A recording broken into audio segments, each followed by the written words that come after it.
आप समझ रहे हैं कंचना जी क्या आरोप लगेगा अब आप पर यह आरोप लगेगा कि आप लोग भगवान का विरोध कर रहे हैं। मोदी विरोध करते करते आप भगवान राम के विरोधी हो गए हैं। यह चस्पा करने की कोशिश बीजेपी कर रही है और आज से उसने इसके लिए अपनी पूरी फौज को लगा दिया है। कैसे जवाब देंगी कंचना जी कि आपको हिंदुओं के वोट नहीं चाहिए?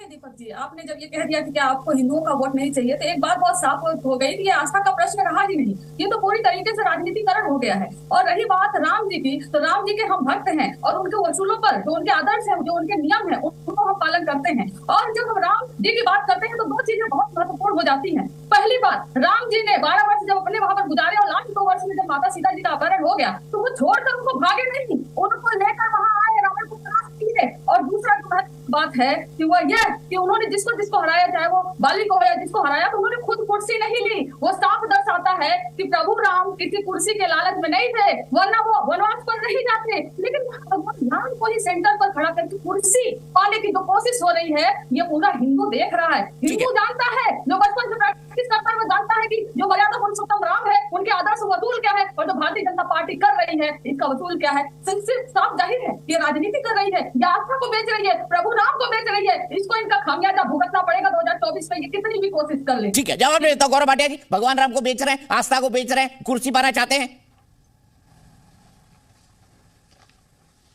देखिए दीपक जी, ऐसा है, इन लोगों को बहुत दर्द हुआ है, ये लोग सदमे में हैं।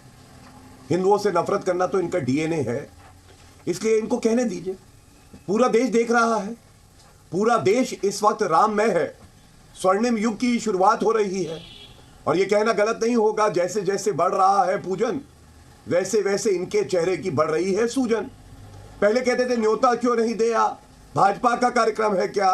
अब न्योता आया तो कहते हैं मैं जाएंगे नहीं, हम लोग नहीं जाएंगे। मैं आपको 2-3 बातें बताता हूं और मैं आरजेडी पे आऊंगा। इनके जो नेताओं के बयान हैं वो जग जाहिर है कितनी नफरत है हिंदुओं से इनको। लेकिन सबसे पहले बात करते हैं कांग्रेस पार्टी की। कांग्रेस पार्टी कहती है कि धर्म जो है ये एक व्यक्तिगत विषय होता है। अच्छा, ऐसा है क्या? तो मैं ये पूछना चाहता हूं, ये तस्वीर देखिए, राहुल गांधी जालीदार टोपी पहन के इफ्तार पार्टी में तो जा सकते हैं। दिखाइए कैमरा मैन, ये दिखाइए पूरे देश को। ये राहुल गांधी कहते हैं हम मुस्लिम पार्टी है, ये तो पंथ निरपेक्षता है। लेकिन मंदिर जाना जो है पंथ निरपेक्षता नहीं है, ये व्यक्तिगत विषय है। इसके बाद देखिए, चुनाव थे ना 5 राज्यों के, ये सोनिया गांधी की तस्वीर देखिए, ये पूरा देश देखे। चुनाव में तो हिंदुओं का वोट चाहिए होता है, इसलिए देखिए रामचरितमानस हाथ में पकड़ी हुई है रामलीला से पहले। लेकिन अब तो चुनाव खत्म हो गए, अब तो काम निकल गया, तो अब इस तरह से गाली दे रहे हैं। मैं ये कहता हूं, पहले तो पंथ निरपेक्षता तब होती है क्या दीपक जी, जब हज सब्सिडी दी जाती है, वो भी टैक्स पेयर के रुपए से। तब हज सब्सिडी होती है जब इफ्तार पार्टी में 5,000 रुपए की चांदी की प्लेट होती है, टैक्स पेयर का रुपया होता है और मुख्यमंत्री आवास पे बुलाया जाता है। यहां तो मंदिर जो भक्त जन हैं उनके चंदे से बन रहा है, फिर भी इनको दिक्कत हो रही है। दूसरी बात, अब आरजेडी की कर लेते हैं। देखिए, आरजेडी का तो चरित्र ही हिंदू विरोधी है। चंद्रशेखर इनके शिक्षा मंत्री हैं, उन्होंने क्या कहा? उन्होंने कहा रामचरितमानस को जला डालो। ये 12 जनवरी 2023 की बात है। एक इनके नेता हैं जगदानंद सिंह, उन्होंने कहा नफरत की जमीन पर बन रहा है राम मंदिर। और ये तब है दीपक जी जब सर्वोच्च न्यायालय का फैसला आया है हिंदुओं के हक पे। और तेजस्वी बोले बीमार होंगे तो अस्पताल जाओगे या मंदिर जाओगे। तो मैं पूछना चाहता हूं तेजस्वी बाबू, ये बात बोल सकते हो क्या मुसलमान को, जब बीमार होगे तो अस्पताल जाओगे या मस्जिद जाओगे? इतना तुष्टिकरण करोगे, ये चिंता का सबब है। और एक बात मैं और कह दूं जो बड़ी बात है, एक बात और कह दूं, देखिए पंथ निरपेक्षता क्या है ये पूरे देश को पता होना चाहिए आपके माध्यम से। मेरे हाथ में ये जो तस्वीर है ये संविधान की है, जो मूल अधिकारों का चैप्टर है ना, इसमें क्या बना है आपको मालूम है? भगवान राम की तस्वीर है, मेरे हाथ में है, दिखाइए कैमरामैन, जूम करिए, देश को दिखाइए। संविधान निर्माता जब बैठे उनको भगवान राम पता था, यहां रोम रोम में है, कण कण में भगवान राम है। संविधान पे प्रतिलिपि लीजिएगा जो है और भगवान राम बने। ठीक है, ठीक है, ओपनिंग स्टेटमेंट हो गए। भगवान राम हो सकते हैं लेकिन इन पार्टियों को दर्द होता है। ठीक है, ओपनिंग स्टेटमेंट हो गए आप सबके लिए। 90 सेकंड का टाइमर। मैं सीधे चलूंगा विवेक श्रीवास्तव जी के पास। विवेक श्रीवास्तव जी, लेफ्ट के नेता तो बड़े रोजा इफ्तार में जाते थे।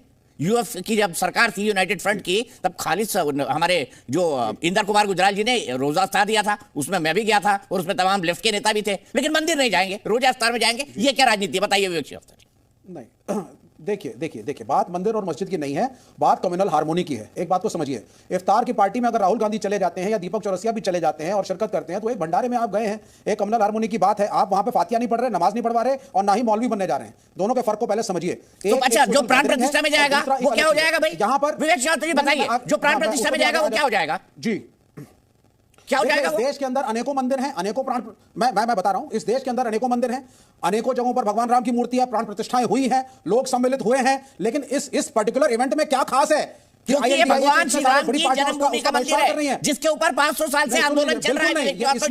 बिल्कुल नहीं, बिल्कुल नहीं, मैं तो दो बातें कहूंगा। 500 साल तो मुझे समझ नहीं आता। मेरा देश तो 1947 में आजाद हुआ था, उसके पहले अच्छा, मतलब उससे पहले 1947 से पहले ये देश ही नहीं था, भारत में था ही नहीं। विवेक श्रीवास्तव जी, इतिहास कहां से पढ़ा है आपने? जी नहीं, 1947 से पहले देश था ही नहीं। 1947 से पहले भारत था ही नहीं। भारत में क्या क्या हुआ, क्या क्या आक्रांताओं ने किया, ये आप याद भी नहीं करना चाहते। जरा सर मुझे बोलने दीजिए please, let me complete. Historically चाहे भारत हो, चाहे यूरोप हो, चाहे कोई और देश हो, प्राचीन काल में, मध्यकाल में हर जगह पे राजशाही थी।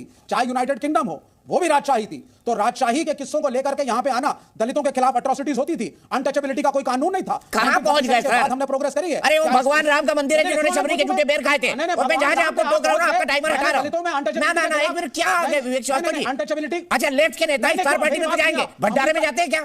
लेफ्ट के नेता स्टार पार्टी में तो जाएंगे, भंडारे में जाते हैं क्या? एक फोटो दिखा दीजिए किसी लेफ्ट के नेता का भंडारे में। बात सुन लीजिए, दिखाइए, मेरी बात सुन लीजिए, दिखाइए। सुन लीजिए सर, सुन लीजिए।